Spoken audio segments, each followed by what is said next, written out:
দর্শক দেখতে পাচ্ছেন এই আরেকটা মডেলের রাইস কুকার, এটাও যদিও 3 লিটার, এটা সম্ভবত অন্য কোনো সমস্যা। প্রথমে পাওয়ার দিয়ে চেক করে নিচ্ছি। এই যে দেখতে পাচ্ছেন যে এখানে যে পাওয়ার লাইনটা এটা কিন্তু বাড়ি মারতেছিল, সম্ভবত সুইচের সমস্যা হচ্ছে বা অন্য কোনো সমস্যা থাকতে পারে, এটাও খুলে চেক করবো।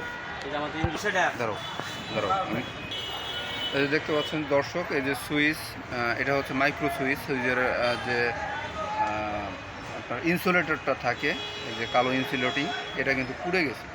অর্থাৎ এই পুড়ে যাওয়ার কারণে সুইচের টার্মিনালটা নষ্ট হয়ে গেছে, যার কারণে সুইচটা অবশ্যই পরিবর্তন করতে হবে, তা না হলে ইলেকট্রিক স্পার্ক করতে করতে এটা আরও নষ্ট হবে। অতএব এটা যেহেতু দিয়ে গিয়েছে অবশ্যই আমরা সার্ভিস করে দিচ্ছি, এবং এই সুইচটা কিভাবে পরিবর্তন করতে হয় আপনাদেরকে দেখাচ্ছি। প্রথমেই একটা প্লাস দিয়ে আমি সুইচের টার্মিনালগুলো টান দিয়ে সুন্দর করে খুলে নিব।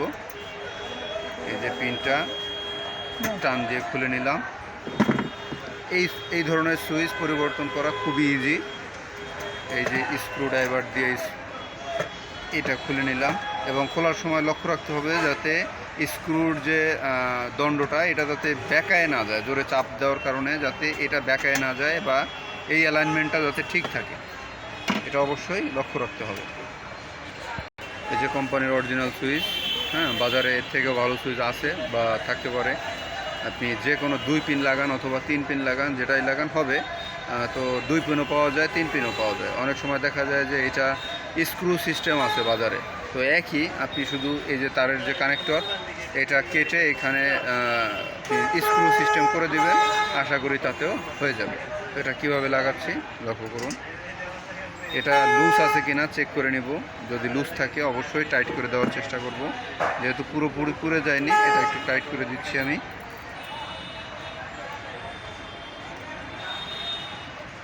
দুইটা প্রান্তই যাতে টাইট থাকে। ইলেকট্রনিক্স পণ্য যত টাইট হবে বা যদি কোনো লুজ কানেকশন না থাকে তাহলে 100% নষ্ট হওয়ার সম্ভাবনা কম থাকবে।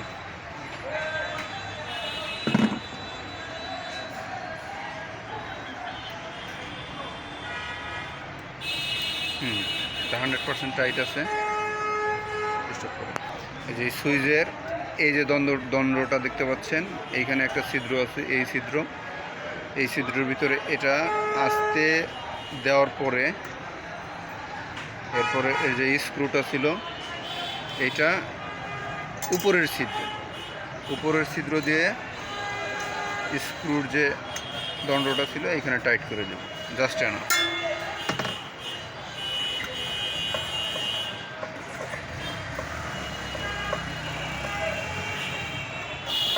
আশা করি হয়ে গেছে। এখন আমরা এটা ঢাকনা আটকাবো, ঢাকনা বলতে ব্যাকপার্ট আটকায় চেক করব। দর্শক আবার কাজ করার পরে আবার চেক করতেছি এটা সমস্যা আছে কিনা। দেখেন আগে যে পাওয়ার লাইটটা মানে আপনার একটা স্পার্ক করতো বা বাড়ি মারতো, এটা আর মারতেছে না, এখন কিন্তু এটা ঠিক আছে। ধন্যবাদ।